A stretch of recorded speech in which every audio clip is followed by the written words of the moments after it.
quick point of privilege. Quick point of personal privilege. Yes. Guys, first of all, James Jackson, Sacramento, he, him. I just want to say, can we please keep the chatter to a minimum? I'm one of the people who's very, very prone to sensory overload. There's a lot of whispering and chatter going on. It's making it very difficult for me to focus. Name, Point chapter, of personal pronoun. privilege. Point of personal privilege. Yes. Please do not use gendered language to address everyone. I'm glad you're here. I want to talk to you about some offensive content.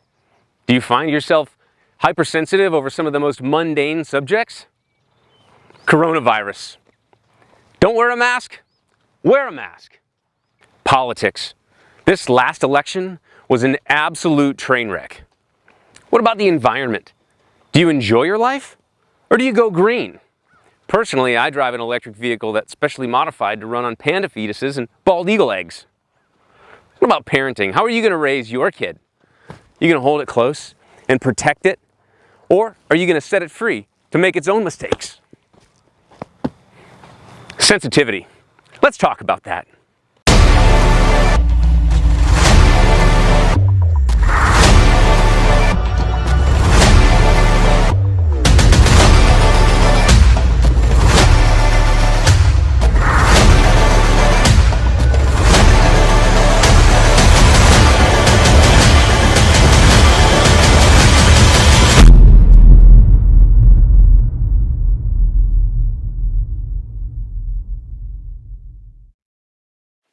Audio check 1, 2. Yep, good. And I'm good. What's wrong with my hair? What's wrong with my fucking head? That's good. You're good.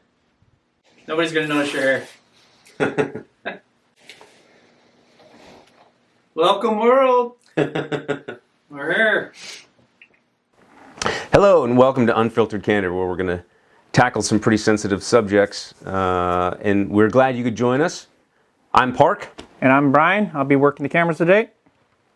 And talking about sensitivity and hypersensitivity, I want to talk about this descent into chaos that America is experiencing right now, and as evidenced by our most recent election and in our response to the coronavirus.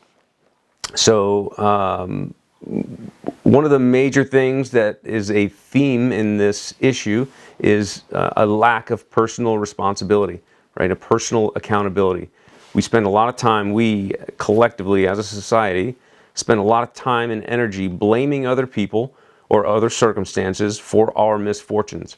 And I think one key factor in putting us on the track to healing as a society is learning how to take responsibility for our actions and stop trying to affect the behaviors of other people or other circumstances that are out of our control.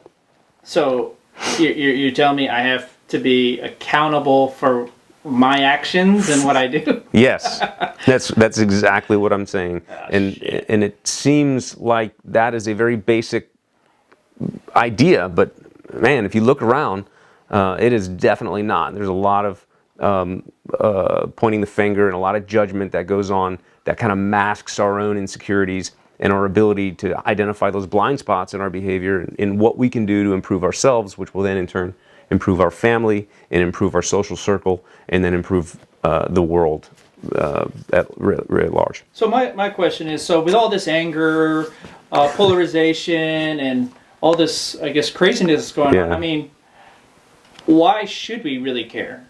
Why can't I just think the way I want to think? I'm right and you're wrong and that's how it is and you, whatever. You can, and that's perfectly fine. Yeah. Until you try and make what I think also your right, right? Like, so if you think a circumstance is, we'll take masks, for example. If you think that it's right to wear a mask and somebody else out there is not wearing a mask, then if you just leave it there, it's fine. But if you try and force somebody to wear a mask who doesn't care about wearing a mask, that's where you're trying to influence a behavior in somebody else that is outside of your sphere of influence. So what you need to do is be okay with yourself, right? If you want to wear a mask, wear a mask. If somebody else doesn't want to wear a mask, stay away from them instead of confronting them and telling them that they need to put a mask on. That is not the right way to do it. So these riots are a prime example? riots. You talking about early on when everybody was looting and carrying on.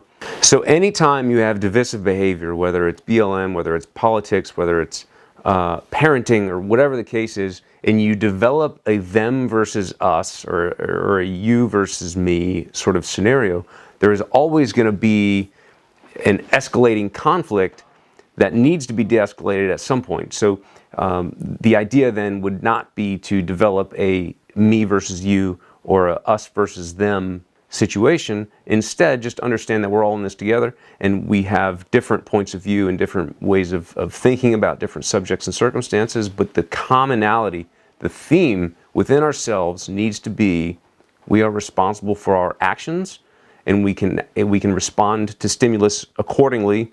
That doesn't escalate a situation to violence or some other unethical or illegal behavior. And we can do that by taking responsibility and accountability for our own actions. In an effort to fix our society or our country, I assume we would have to start with ourselves. And then how do we do that? I mean, how? I would go so far as to say it begins and ends with ourselves. Okay. Right? So what we need to do is stop looking outward for reasons that our behavior is poor, acknowledge those blind spots that we have, right? And it's hard and it's dirty because nobody wants to look in the mirror and see everything that's wrong with themselves. But without doing that, we can't fix ourselves. So instead of looking out and trying to fix or judge somebody else, take a look inside and try and fix the behavior that you know to be incorrect, right? And that moral compass is going to be different for everybody. The legal, moral, and ethical code that everybody strives to live by, that most good people try to strive to live by, is going to vary a little bit, right? But there's a difference in being authentic, honest, and an asshole, or authentic with empathy. And I think that is where we need to start our fix, is identifying blind spots within ourselves, fixing behavior that is thwarting responsibility and personal accountability, and then exhibiting empathy towards our fellow man. Those three steps, I think, will put us on the right track.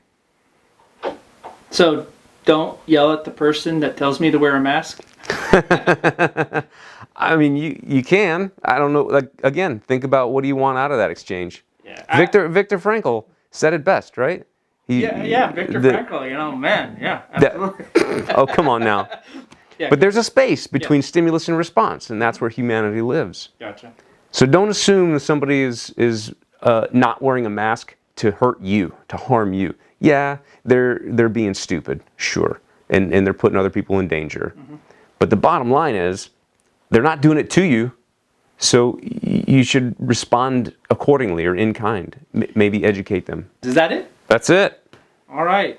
We did it. For now. Yeah. That's it for now. Like, we're going to have more of these, and we want some interaction, right? So this is only our first episode, world, so just feedback. Stay tuned. Let us know what you want to hear. We're here to provide unfiltered candor, and we'd like to highlight some of those blind spots in society. So it's going to get touchy. It's going to get offensive. Respond accordingly. Let us know. Later.